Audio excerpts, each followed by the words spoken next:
Hello, my beautiful friends.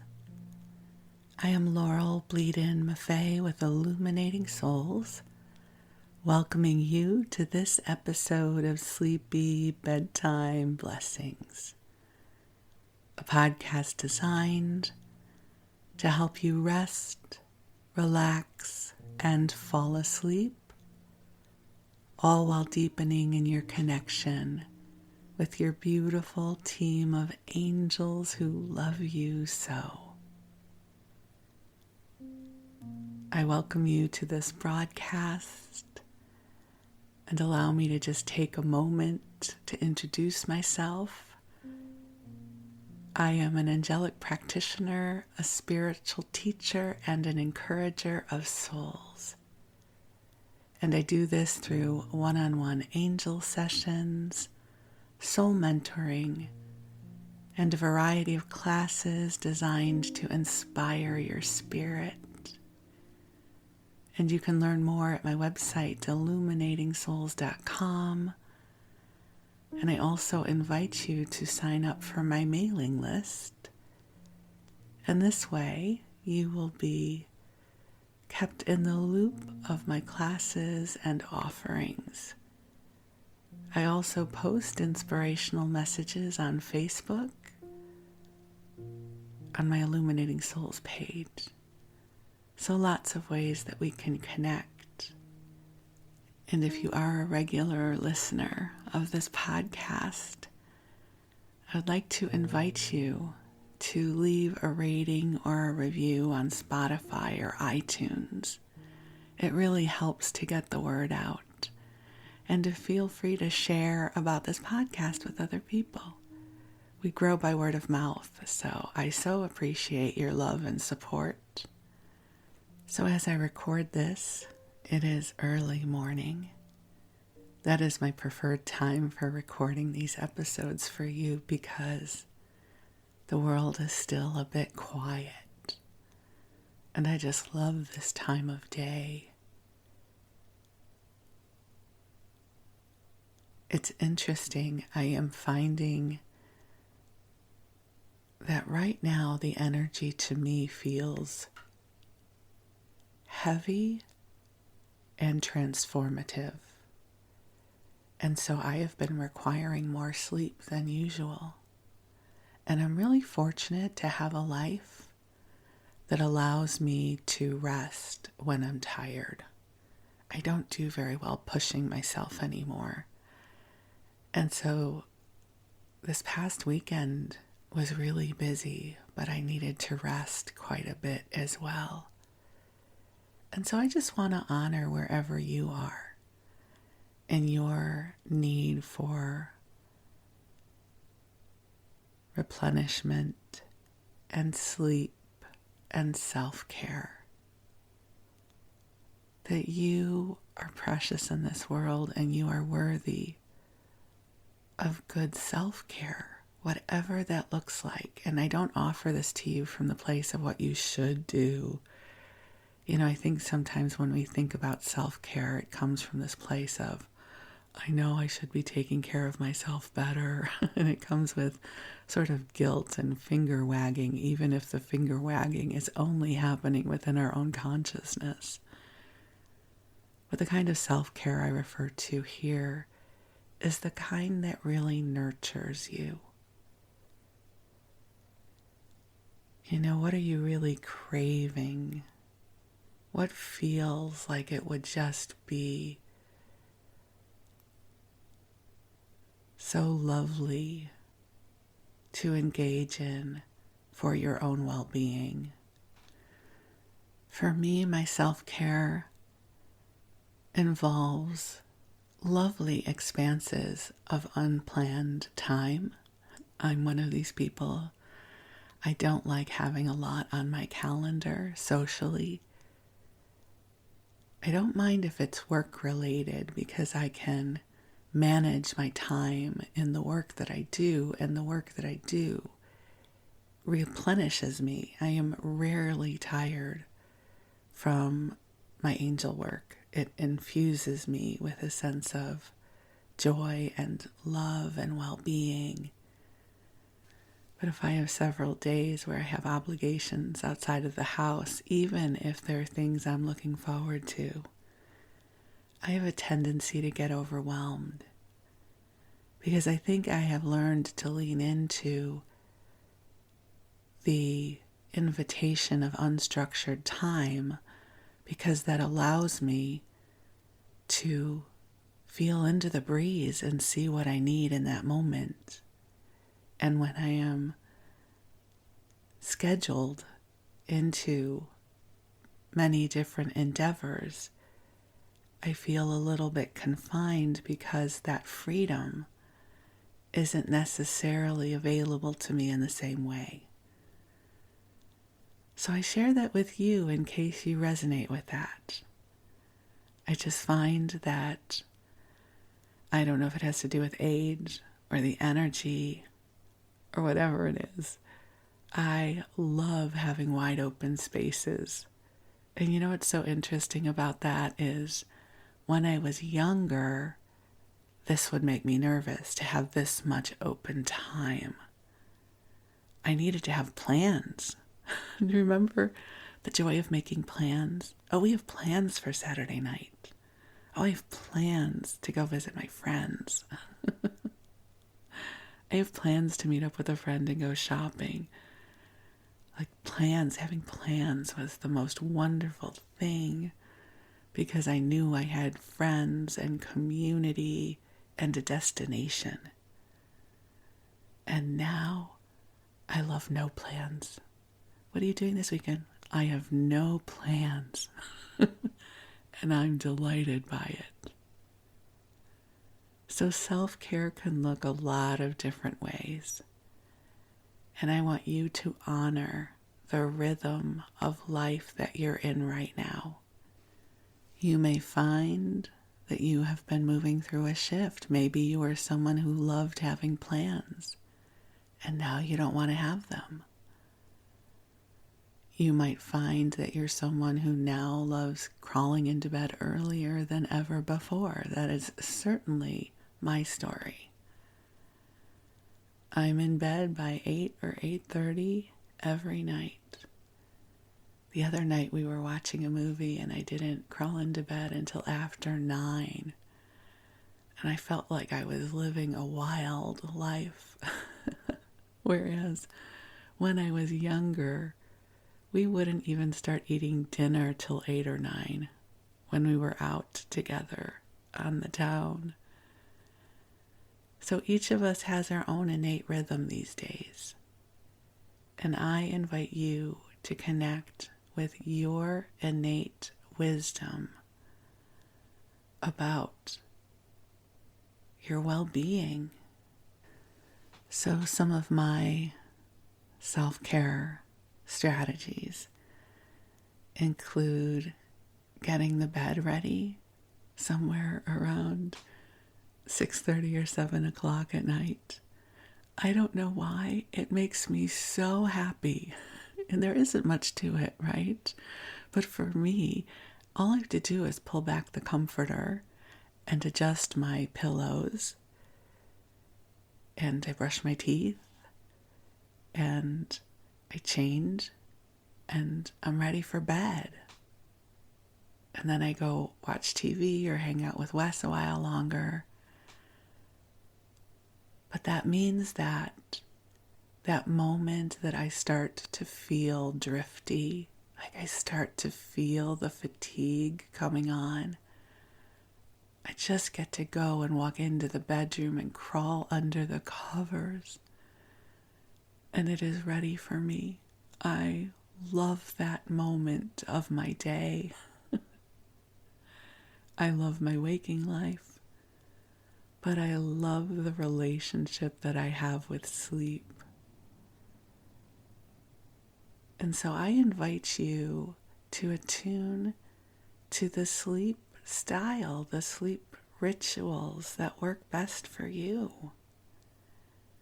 It's such an intimate, personal time of our day, isn't it? But each one of us has our own way of crawling into the bed or wherever it is that you sleep, whether you like a lot of blankets or no blankets, whether you sleep on your side or on your stomach or on your back. We all have our own way. And so in this moment, the angels and I invite you into a lovely time of resting and replenishment. And I know that some of you listen during your waking hours. And so if you are awake and planning to stay awake, maybe you're going for a walk or you are going about your day, I'm happy to be with you too. So you can shift the conversation about sleep until later when you are ready to go to bed. But for now, the angels and I are here to help create a beautiful, sacred, loving space where you can receive waves of divine love and light to support you on your journey. So I invite you to take a nice deep breath in and just release whatever came before this moment and allow yourself to receive the love of your angels.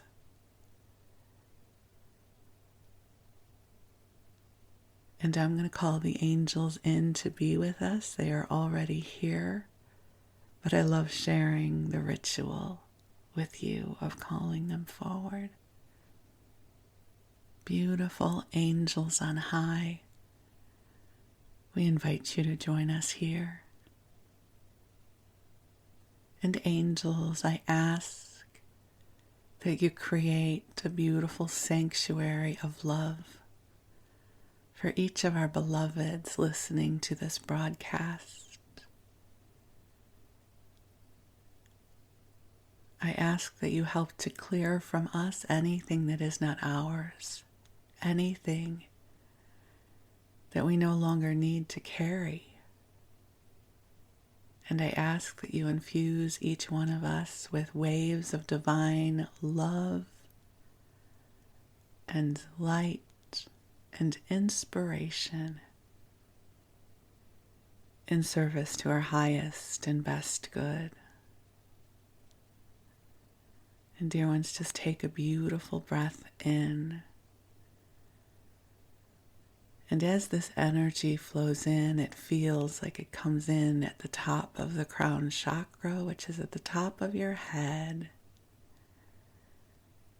and cascades all around you. It is helping to illuminate your light body.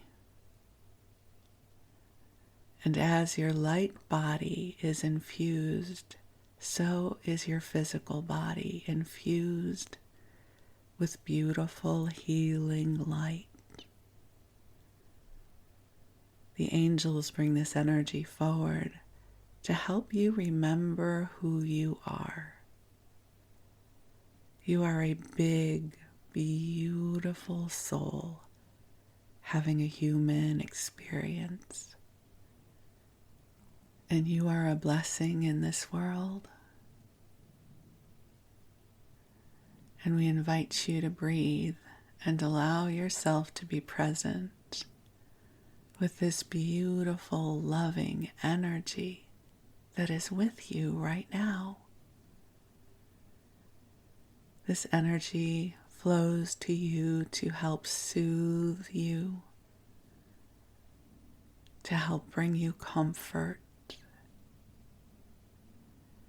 And while the angels are with you, they hear your prayers. They always hear your prayers, but especially now. So the prayers that you have in your heart for yourself, for others, for any situations that you may be experiencing or know of,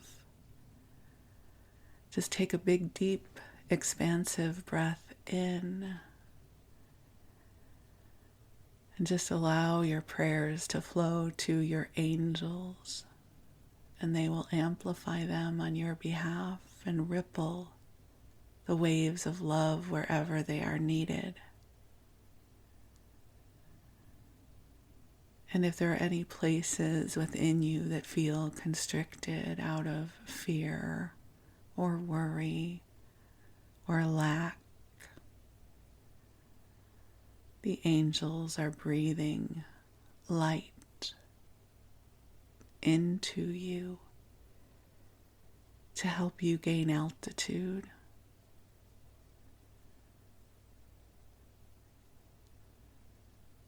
There's a beautiful adage that I love, and it says, wherever two or more are gathered in God's name, miracles happen.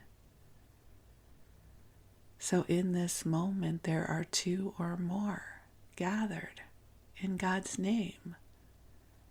There's you, and there's me. And there are the angels. And right now, this beautiful energy field is here for you. So allow your prayers, your intentions, your heart to open, and the angels are with you.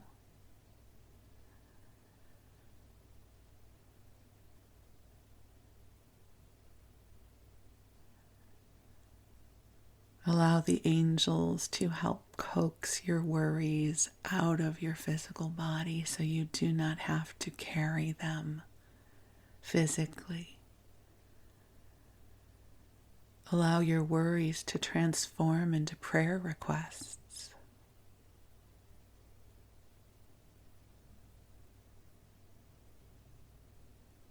And you know, when you connect with your angels, it can be very informal. Can be as simple as, hey angels, help. I need help. Hey angels, I could use your help here. I'm feeling a bit lost, and I'm not sure what to do. Help bring to me a divine knowingness on how to move forward with grace and ease and joy and love. So just take a big breath in.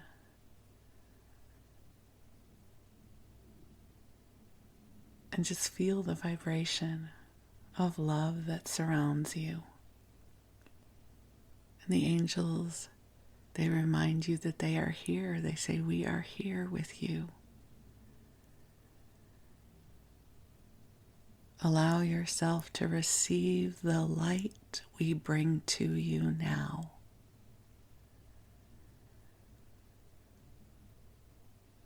It feels that they are bringing some extra healing light to help ease any places in your body that feel tight. Feels like they're doing a lot of work around the back area. Your shoulder blades, your upper back, your lower back, your shoulders. Just releasing and letting go.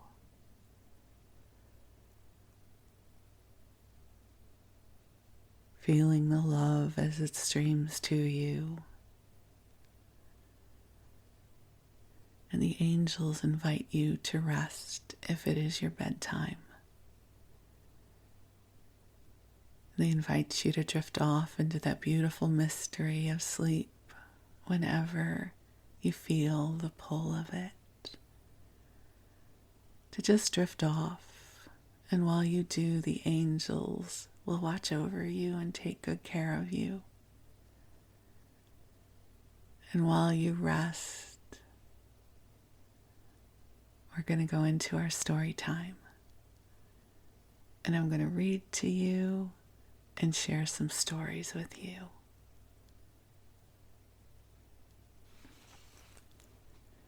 So for this story time, we are going to be perusing a community cookbook from the Beth Israel Sisterhood in Florence, South Carolina, that was published in 1957. We haven't done one of these in a while. I have fallen in love with community cookbooks,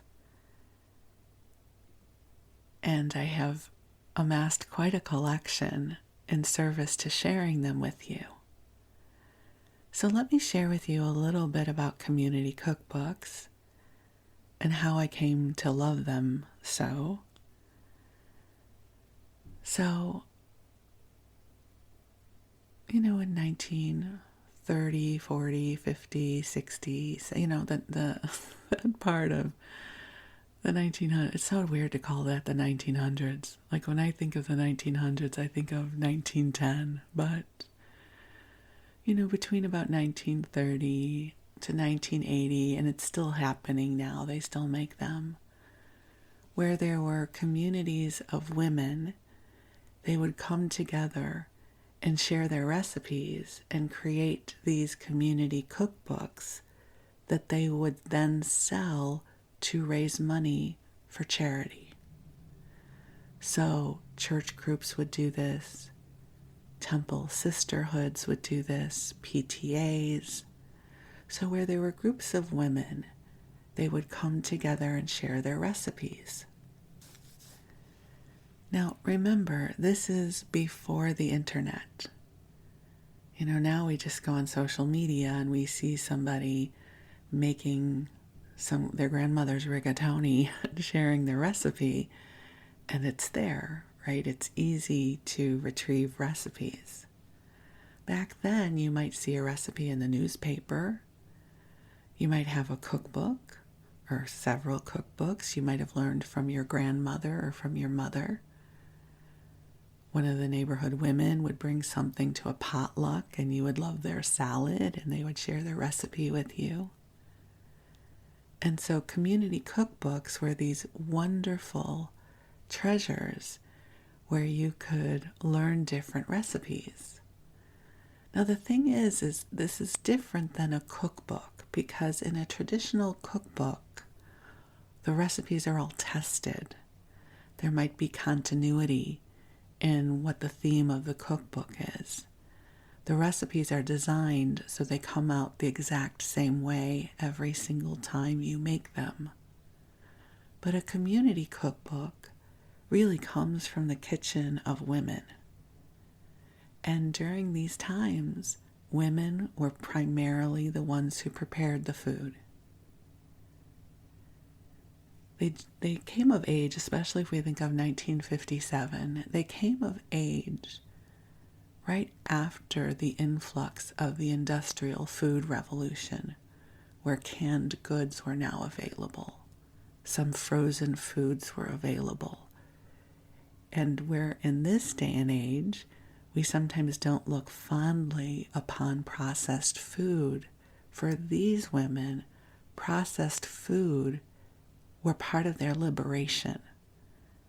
Because for much of our history, women were tied to the kitchen because they had to make 3 meals a day, and food preparation was very intensive. Everything had to be made, or you had to go to the market and get what you needed.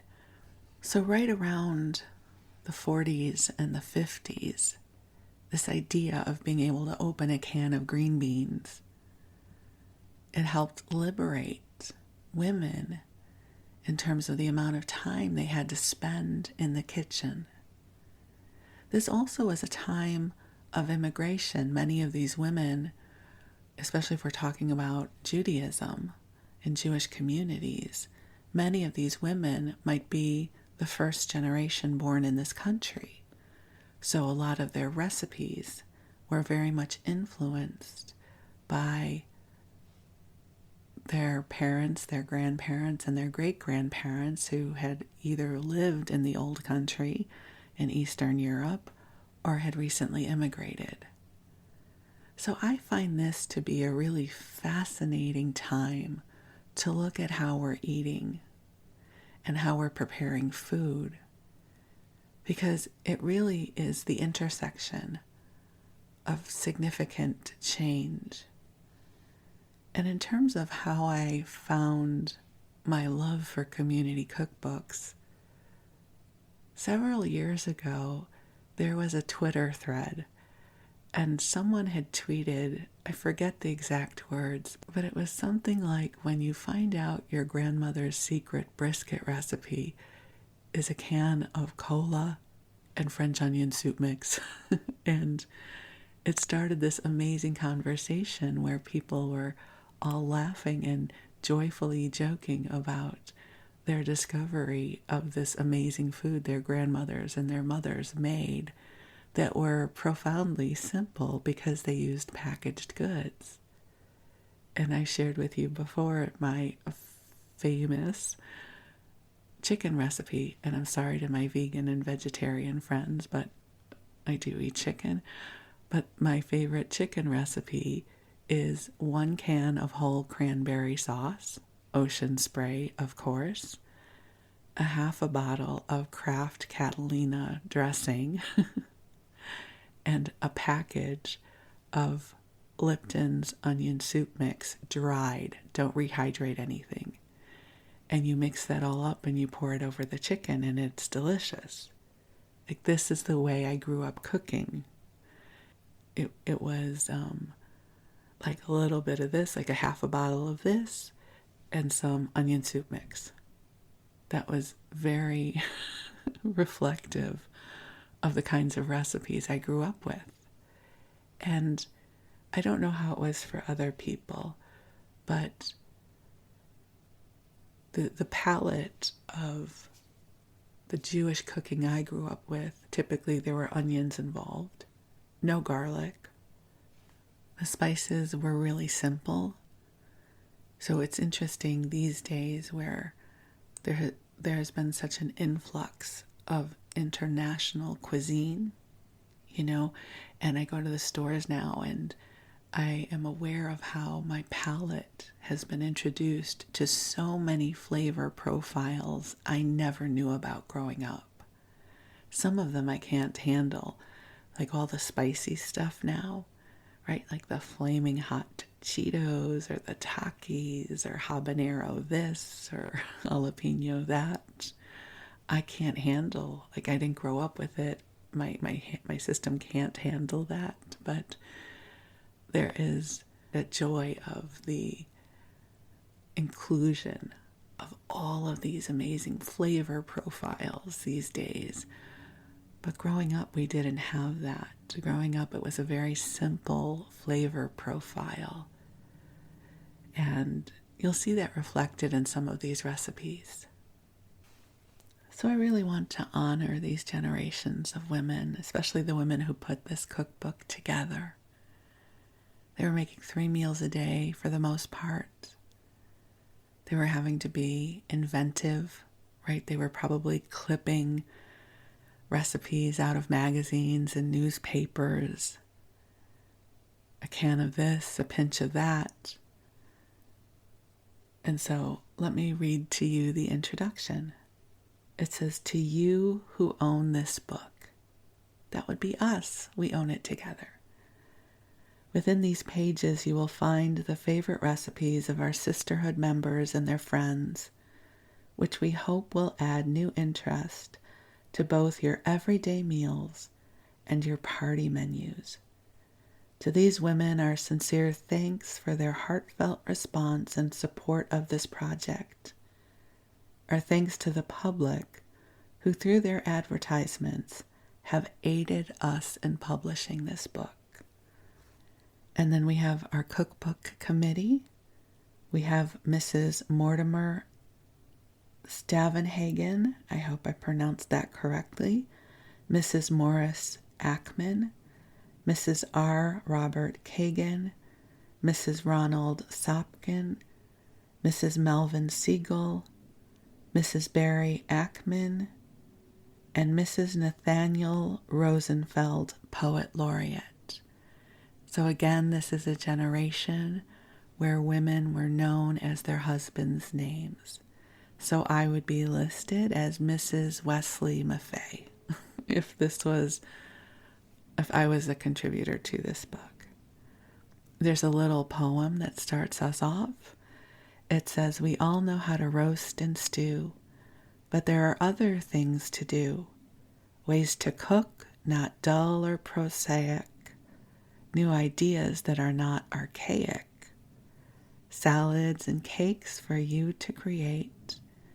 New recipes to investigate. Meats and vegetables by the score, soups and desserts and many more. It's hard to plan each meal for your man, but we'll help you as much as we possibly can. This book is just bulging with new ways to cook, so let's open it up and take a look." So the first piece I want to share with you is actually not a recipe. It's kitchen hints, and this is found towards the end of the book. This is on page 98, and the headline says, "Things I Never Knew." Grapes and berries should never be washed before storing them.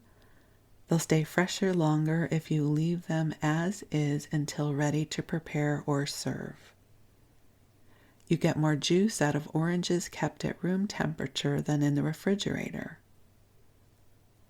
Lemons will last much longer if they're parked in a screw-topped jar in your refrigerator. Baked apples will hold their shape if you bake them in large muffin tins. The skin of a peach can be easily removed by placing the peach in a tablespoon and lowering it into fast boiling water for a few seconds. Skin will then easily peel off without the fresh taste of the peach being affected. Add water to a pan holding custard cups after it is placed in the oven. This prevents spilling water, which should be added to the level of the custard. If baked apples are filled with jelly for the last 5 minutes of cooking, the children will eat every bite. To bake apples so they don't crack, peel a 1-inch band along the apple's equator. That's the secret. Stuff centers with brown sugar and raisins. Add a little water to pan. Bake in a moderately hot oven at 750 degrees Fahrenheit for 45 minutes. Baste apples frequently or cover the pan. So those are all the helpful hints, and it's interesting how many of them are devoted to baked apples. So it sounds like there were a lot of baked apples being consumed back then in South Carolina. And just so you know, I'm going to skip over meat dishes because I know we have vegetarians listening and I really want to honor that. So I will just be sharing vegetarian dishes here. So this one feels familiar. I think my mom made a version of this. This is spaghetti tomato cheese casserole. So 1 package of thin spaghetti, 1 can of tomatoes, 1 can of tomato sauce, and about half a pound of sharp cheddar cheese grated. So you cook spaghetti as per directions on the package. Then butter a 2-quart casserole and put in half the spaghetti. Mix the tomatoes and tomato sauce together and season with salt, pepper, and 1 teaspoon of sugar. Pour half of this over the spaghetti and then sprinkle half the cheese. Repeat this until you have used all the ingredients. Sprinkle matzo meal or cracker crumbs on top and dot with small lumps of butter. Bake in a moderate oven until brown and bubbly, about 30 minutes. And this is from Marion Stavenhagen. Now, to all of you who grew up with really good Italian cuisine, this is going to sound terrible to you. But growing up, something like this would have been delicious for me. So my mom made a version of this. She would boil the noodles. And gosh, I don't even know that spaghetti sauce, jarred spaghetti sauce, was a big thing back then like it is now. It might have been, I don't recall. But there was some sort of tomato sauce thing that would then go over the spaghetti. And we wouldn't use sharp cheddar cheese. We would use American cheese, the kind that comes in the cellophane, like each slice is in cellophane and you have to take off the plastic, and then it's cheese that kind of melts well but not great, and there would be American cheese on top of our spaghetti in a bowl that my mom would then bake in the oven. And we loved that. And the best parts were the noodles that were kind of on the top. They were a little crunchy and a little burned. And we would all take turns scraping down the sides to get some of the crunchy bits. The crunchy bits are always the best part of any casserole, in my opinion. So there we go. Your first recipe of the episode. All right, and here is a recipe for potato kugel. Now, I am going to go back on the thing that I said I wasn't going to have anything involved with meat, but this is going to involve some chicken fat. So there's a reason I'm going to share this with you, though, because it's going to be part of our conversation about the way we prepared food back then. So 8 large potatoes, 2 small onions, 1 teaspoon of salt, 1/4 teaspoon of pepper, a teaspoon of paprika, 2 eggs well beaten, 1/2 cup of melted chicken fat, 5 tablespoons of flour or matzo meal, and 1/2 teaspoon of baking powder. So you grate potatoes on a hand grater. You also grate the onions, add seasoning, eggs well beaten, matzo meal, and baking powder. Stir in melted chicken fat last. Pour in shallow pan well greased and bake 2 hours in 350-degree oven until well browned. And this is Sylvia T. Stein. So, regarding the chicken fat, so think about how these women grew up, what their access to food was, and what their grandmother's access to food was. So back in Eastern Europe, for the most part, Jews were very poor, and they were limited in terms of the access that they had to fresh fruit and vegetables and things like butter. Butter was a luxury back then. So they would save up their chicken fat, which was called schmaltz. Just like I'm sure many grandmothers and great-grandmothers of other parts of the country saved their bacon fat, right? It's what you did because you were using everything you had. And here's why I wanted to share that with you. So I am heavily imprinted with food. I've shared this with you before. I still, somewhere in my mind, in my brain, I have the taste profile of my grandmother's hamburgers. So my grandmother died when I was 8 years old. This is how old this memory is. And I would laugh about this sometimes with my cousin, who's a little bit older than me. And he said, it's because she cooked them in schmaltz, which is chicken fat. And I was like, oh, because my grandmother made the best hamburgers. But she grilled the onions in chicken fat and then the burger in chicken fat. And then all of that went on to a toasted Heinemann's onion roll. And it's a flavor profile that is very unique, but also part of the Jewish culture. Not so much anymore, We've modernized with the best of them. I would never think of adding that into a dish I was preparing, but this was part of the flavor profile back then. We do have a recipe here for apple fritters. So there's 1 cup of all-purpose flour, 1.5 teaspoons of baking powder, 1/4 teaspoon of salt, 1 egg, 2/3 cup of milk, 4 apples, and butter for frying. So there is butter being used, which is good news for the housewives of 1957. Sift all together. Beat egg with a fork and then add the milk. Use about 4 apples. peeled and sliced in rounds. Sprinkle when done with cinnamon sugar.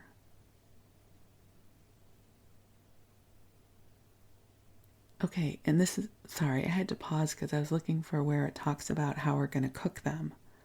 This is from Harriet Grousefield. So sift it all, so you make this batter and add the milk. So it's interesting how much is missing from this recipe. One of the other things I love about these cookbooks or these recipe books is that they assume you already know how to cook. So they're assuming that I know that the apples are going into the batter. She assumes that I know that I'm going to be frying them and how long I'm going to be frying them. And I love the inferred assumption of competency, that I would know what to do with this recipe. All right, and then we have another section of things I never knew. You know what I guess? I guess I didn't realize this when I was flipping through the book. Every section has things I never knew, so perhaps that's why the baked apple tidbits were so numerous in that last section I read to you, because that must have been a dessert section that involved a lot of baked apple recipes. We'll find out soon. But here is the things I never knew for this section. Sliced cheese, Swiss, cheddar, American, etc., will not become brittle if it's wrapped in a vinegar-sprinkled damp cloth before you put it in the refrigerator. To ascertain the freshness of an egg without breaking it, put in a pan of water. If fresh, it will sink immediately. Those that don't are doubtful. You can use up bits of dry cheese by grating and sprinkling over frying eggs. Cover the skillet so that the cheese will melt and make a golden coating. For variety, just before serving noodles and cheese, garnish with poppy or caraway seeds. Okay, no one in my house would have appreciated that for sure. Okay, we are in the vegetables section of this recipe book.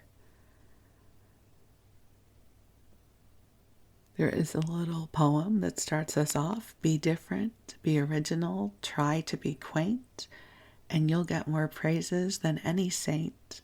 Here are ways to make vegetables novel and new, and tasty and healthy and easy to do. All right, here's a recipe for lemon carrots. Something you should know about me, I am not crazy about lemon flavored things. So when it's lemon, fill in the blank, like I love a good lemon poppy seed muffin, which I don't eat anymore because I don't eat sugar. But other than that, I'm not crazy about lemon. But maybe you are, so let me share this recipe with you. Wash, scrape, and cut carrots. Cook until tender. Drain. For 1 pint of carrots, I guess it would be, because it's PT, right? That's pint. For 1 pint of carrots, add 1 teaspoon minced parsley, 1 teaspoon of sugar, 1.5 teaspoons paprika, 4 teaspoons butter, and juice of half a lemon. Simmer for 10 minutes, shaking pan so all carrots are coated. I would never want that, but maybe you love lemon stuff. Creamed spinach. Again, this is an homage to the housewife of the 1950s who is finding her freedom in packaged foods. So we honor her because this is the recipe. 2 cans, undiluted cream of chicken of mushroom soup to 2 packages of cooked frozen chopped spinach drained. That's from Harriet Brenner. And then you have creamed spinach. I don't know about you, but so many of the dishes I grew up with started with a can of Campbell's condensed cream of mushroom soup. It was the source of much goodness in our household. And I don't remember being introduced to fresh spinach until I was in my 20s, I don't think. So when I grew up, spinach came in those frozen blocks. And or in a can. Oh, canned spinach. How many of you remember the Popeyes cartoon? And these days, I eat fresh spinach every morning in my green smoothie, but back then, spinach was not something I would ever look forward to. And here we have one of my favorite dishes of all times. Well, if you're saying kugel, you're right that is absolutely one of my favorite dishes of all times, but this is potato pancakes, also known as latkes. So 4 large potatoes, 1 teaspoon grated onion, 1 egg, 1 teaspoon baking powder, 2 tablespoons of flour heaping, 1 teaspoon of salt, and a dash of pepper if desired. So you grate the potatoes on a fine grater, you pour off a little of the water, add onion, egg, and remaining ingredients, drop by spoonfuls onto hot, well-greased frying pan. Fry until crisp and brown on each side. That is essential. Latkes must be crispy on the edges. Serve with sour cream, jam, applesauce, or cinnamon and sugar. I am an applesauce with a little bit of sour cream person. And in our house, potato pancakes were made out of the Manischewitz box mix. We did the box mix. God bless my mom. I don't know that she had the time or patience to grate the potatoes and the onions for as busy as she was. So I grew up with a boxed mix, which is delicious as well. Okay, and here are some handy tips for the vegetable section. Have you ever tried? Boiling potatoes with jackets. Peel when cold, cover with salt, paprika, and flour, and fry in shortening until golden brown. Very good. Potatoes peeled raw, sliced 1/4 inch thick, dipped in oil and placed on preheated broiler pan under medium flame, about 6 to 8 minutes on one side and 5 minutes on the other. Make them just right with a quick broiled dinner. They turn out crisp and brown. So here's what's interesting about this. In 1957, fast food was not the monster it is now. And French fries were a rare treat. I mean, I was born in 1962, so I definitely grew up with French fries on occasion, but most of my experience to potatoes like that were broiled or baked in the oven. All right, adding a tablespoon of sour cream to cooked vegetables after draining off juices. It says question mark because I guess it's based on have you ever, but I guess it's a suggestion. So try putting a tablespoon of sour cream to cooked vegetables. Slice sautéed almonds over cauliflower to offer a texture contrast. Lima beans parboiled with green pepper chopped, a little chopped chive and minced parsley. None of this sounds good. Bits of grapefruit segment, frozen or fresh, mixed with cooked greens. It has a delightful cooling effect. Yeah, that's not sounding good either. I'm going to skip the rest of these. They're not sounding delightful to me. We'll keep going. There are an abundance of Jell-O-related recipes, including savory Jell-O recipes, which were very much a thing back then. But I'm not going to share them with you because I also don't want to mock these recipes because, again, this is the generation that ate this way. And even though we don't eat this way now, I really want to honor the women who were creating food for their families and their communities. But there are some recipes here that I do not think you would find delicious.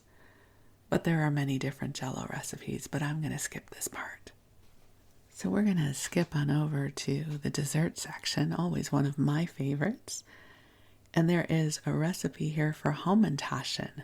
Now, you might not know what that is.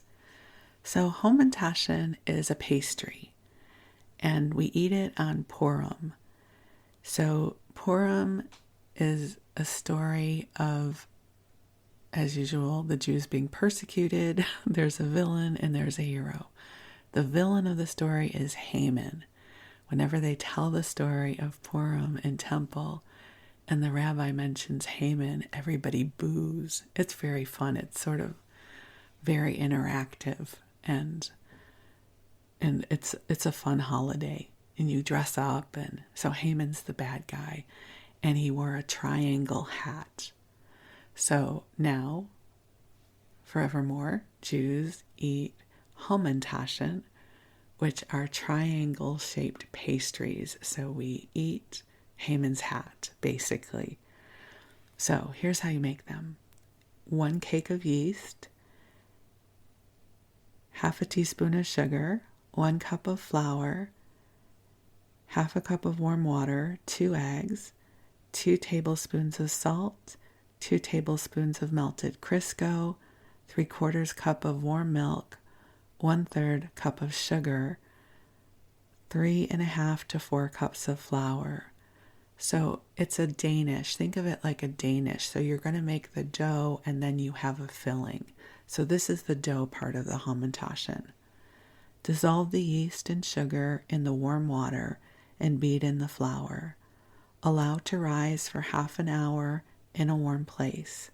Beat in the eggs, salt, melted Crisco, warm milk, sugar, and 3.5 cups of flour. Knead and let rise for 1.5 to 2 hours in a warm place. Knead, adding a little more flour if necessary. Roll out onto a well-floured board to a 1/4 inch thickness. Cut into 3-inch rounds. Place a tablespoon of filling on each round and top with a bit of honey. Pinch the sides together to form a triangle by bringing edges to top, and allow to rise for at least 1 hour until very light. Brush with beaten egg and bake in a hot oven of 400 degrees for 20 minutes. Now we get to the filling. So 2 of the traditional fillings for hamentashen, one is prunes and the other is poppy seeds, which I'll give you the recipe for both of those. And I will share that as a child, I didn't like either one of those. And there also were apricot. So I preferred the apricot hamentashen. So recipe A is for the prunes. So it's 1 pound of prunes washed and pitted and ground fine, and half a cup of chopped nuts. And then for the poppy seeds, you take half a pound of poppy seeds, 4 tablespoons of honey, the rind of an orange, and 1 tablespoon of lemon juice. So you put it in a cheesecloth bag, wash until no sand appears in the water. I don't know what they're talking about. Then run through the finest grinder, combining the ground seeds and the liquid squeezed out from the seeds. Heat the ground seeds with half a cup of honey and a little sugar. Add nuts and raisins if desired. So on Purim, afterwards we would have the Oneg Shabbat, which is the kind of reception after services, and there would always be hamentashen, and I would always skip the prune and poppy seed ones and try and get an apricot one. Very delicious. And I do want to make sure that I get you a baked apple recipe in honor of the tips that I read to you earlier in the episode. So these are party baked apples. So not just regular baked apples, party baked apples. There's a lot of entertaining back then, right? It wasn't as common to, let's all meet at this and this restaurant on Saturday night, right? You were invited into somebody's home for dinner was more likely the case rather than going out to eat. At least when I was growing up, eating in a restaurant was kind of a big deal. It wasn't as common as it is today. So we start off with 1 cup of maple or Caro syrup, half a cup of water, a 1/4 teaspoon of cinnamon, 1 teaspoon of grated lemon rind, 1 tablespoon of butter, 2 tablespoons of sugar, 4 baking apples, 1 egg white, 2 tablespoons of sugar, and 4 maraschino cherries chopped. So as a child, anything that involved maraschino cherries, count me in. Yes, please. Yes, please. Maraschino cherries always signified that something sugary and delicious was about to happen.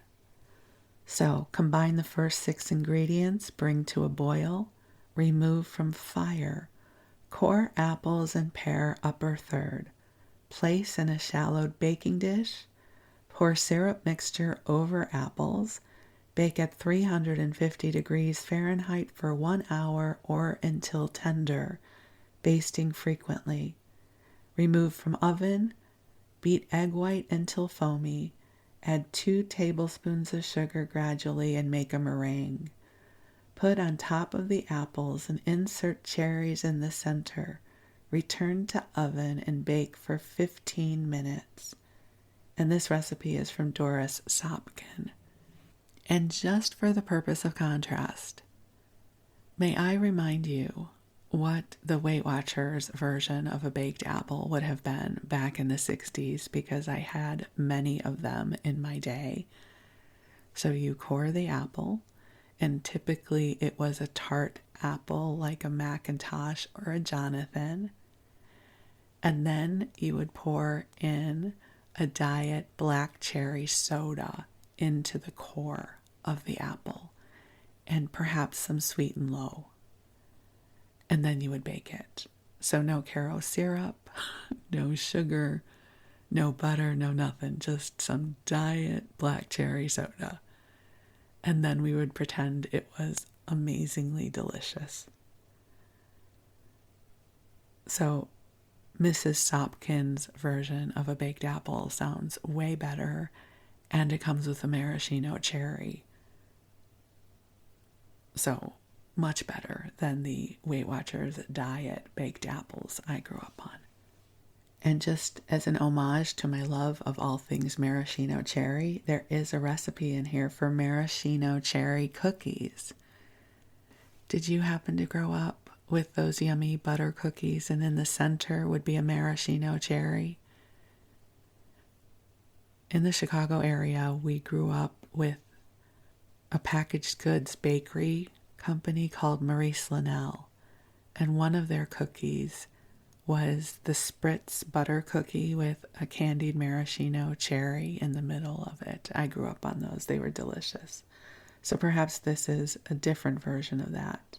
So we start off with a half a pound of butter, a half a cup of brown sugar, 2 eggs separated, 2 cups of sifted flour, 1 pound of walnuts ground fine, and maraschino cherries. So you cream the butter with the sugar, add egg yolks, cream again, fold in flour to make compact dough, roll into small bowls, dip into beaten egg white, then into ground nuts. Bake on greased tin for 5 minutes, remove from oven. Put a little hole in each to hold a small piece of maraschino cherry.